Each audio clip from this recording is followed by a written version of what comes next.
aprendizados ao criar o livro, né, como escritor, né? O que você hoje sabe desse processo todo de criar um livro que você gostaria de saber antes, né? Que você contaria para o Daniel, você vai passar por isso, e qual seria uma lição? E você criou algum tipo de rotina para superar obstáculos, né? Que a gente vê que normalmente os escritores, né, seriais, né, eles criam algumas rotinas, algumas manias, alguns hábitos para passar pelos bloqueios de escritor, os writer's block, né? A Cris Correia, que participou do episódio 10 aqui, ela falou, eu vou para fora de São Paulo, para uma casa de campo, alguma coisa do tipo, para sair do lugar que eu tô, para tirar esse bloqueio. Você desenvolveu alguma coisa desse tipo?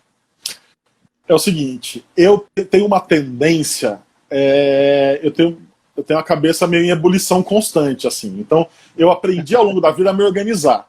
Eu vi que se eu não me organizasse bem, não sai nada, entendeu? Então eu aprendi a fazer algo que é o contrário do que eu sempre fui, que é me tornar uma pessoa metódica, a serviço da atividade. Então o que eu fiz foi o seguinte, eu peguei um painel, tá aqui do meu lado, só não vou virar para um painel, comprei um painelzão de cortiça, coloquei aqueles post-its grandes com cada capítulo, com etapas que eu tinha que apurar, pessoas que eu tinha que ouvir. Depois fiz um risco ali e comecei a fazer na hora de escrever. Olha, eu tenho que preencher, então... Eu fui pensando em fragmentos, né?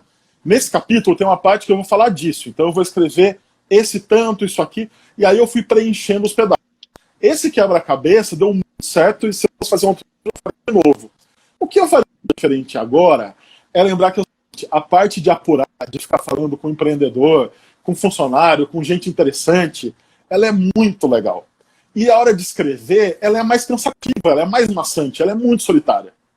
Então eu teria antecipado, eu teria feito mais textos já durante o processo. Eu já fiz meio um mix, mas ficou muita coisa para o final.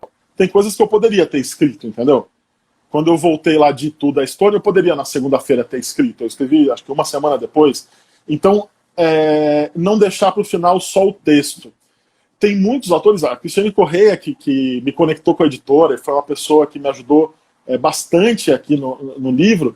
Ela, nesse começo, especialmente, me incentivou a fazer. Ela tem um método diferente, que é um método parecido com o que o Laurentino Gomes usa, né? Que é apura tudo, depois escreve tudo. Para mim não funciona, entendeu? Essa parte de só escrever, se eu fizesse assim, eu ia ficar muito irritado. Entendi. E aí você pode perder algumas nuances do frescor de algumas apurações que você fez, né? Enquanto está quente, de repente você está com aquilo em ebulição na cabeça e talvez quando você transcrever ele pode ficar mais rico, talvez, não é isso? Pode ser, mas eu já tenho uma técnica para isso, que eu já fazia em reportagem, que eu sempre reviso as minhas anotações, eu gravo as entrevistas, mas eu reviso as minhas anotações depois. Então eu pego o meu caderninho, eu vou relendo e fazendo anotações. Tem que ter tal detalhe, tem que ter tal detalhe. E tem uma coisa que é o seguinte, eu tendo ao detalhe, entendeu? Eu tendo a olhar o que tem de mais curioso e diferente. O que eu posso esquecer é algum detalhe técnico que daí ouvindo o áudio vai ser importante, e aí eu tenho que fazer isso. Mas eu sempre faço isso, de revisar as minhas anotações. É a melhor coisa, porque você nunca anota na velocidade que a pessoa está falando, você está pensando às vezes na próxima pergunta, então eu saio, já faço a revisão e já... Às vezes eu até faço uns esboços, eu posso começar desse jeito, e até gravo áudio para mim mesmo. Fazer assim, assado e tal. Então tem uns jeitinhos que eu muito curioso. Eu acho muito legal estudar processo criativo.